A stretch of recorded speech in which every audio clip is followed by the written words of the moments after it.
Okay, picking thirds, example number 2. Lots of different right-hand techniques we're going to be throwing in here, and lots of different new embellishments of this interval. For the most part, I'm using the same movement where I'm moving through chord scales or harmonizing notes of each chord with a third. Let's start with this first pattern. So I'm in E, and I'm going to be approaching the bottom note of the third from a whole step underneath and chromatically walking into that bottom note. And the pick strokes are just down, up, down. When I finish that and I get to my destination note there, I'm going to use my middle finger to pop that high note of the third.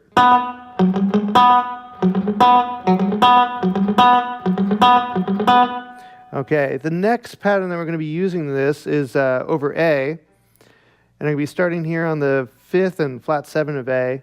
I'm going to play the bottom note with the pick stroke, the top note with my middle finger plucking, and I'm going to pull off to the open string. Okay, and try to make sure that that open string is in the same key as the tune. Then I'm going to chromatically just walk that down.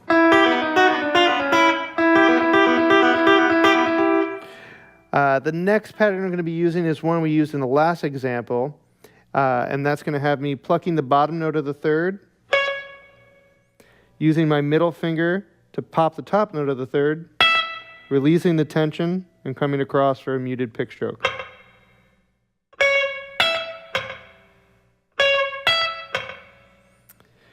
Next pattern happens over an E chord.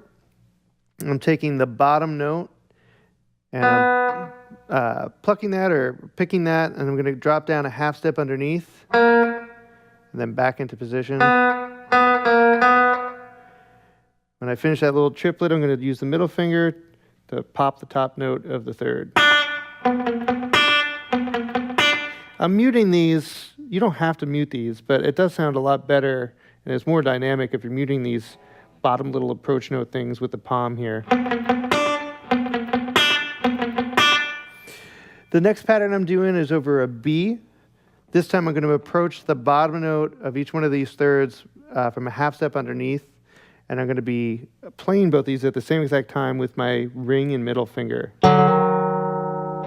So I'm popping those two notes, and then once I get a sound, I'm going to hammer on to resolve on the chord tone.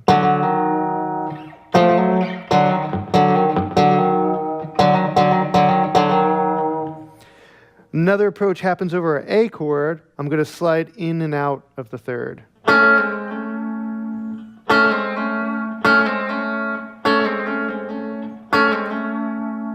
Okay, and then the last approach that we're doing, or variation on these thirds that we're going to do, is over an E. And I'm going to be playing the bottom note of the third, playing the top, the middle finger there, coming across for a muted pick stroke, and then dropping down a half step underneath my top note, playing that with my middle finger, and hammering on back into place.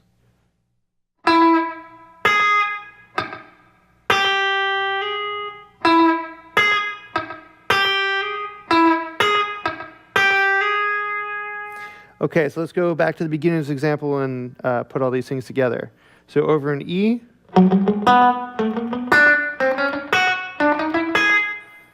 there was thirds on every note of the chord. Then I'm over the A here, and I'm going to be doing my pull-off pattern all the way down to C sharp and E. Tune switches back to E.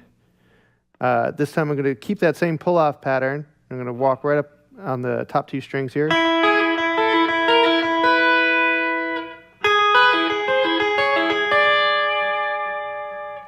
Back in A.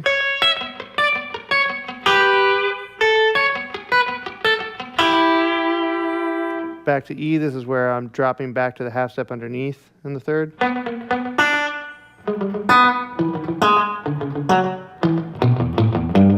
It's just a little filler melody there. Over the B, I'm going to be hammering on into the bottom note of the third.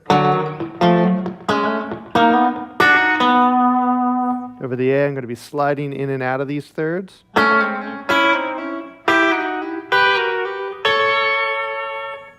Then I'm back to E, and this is going to have my approach note on the top note of third.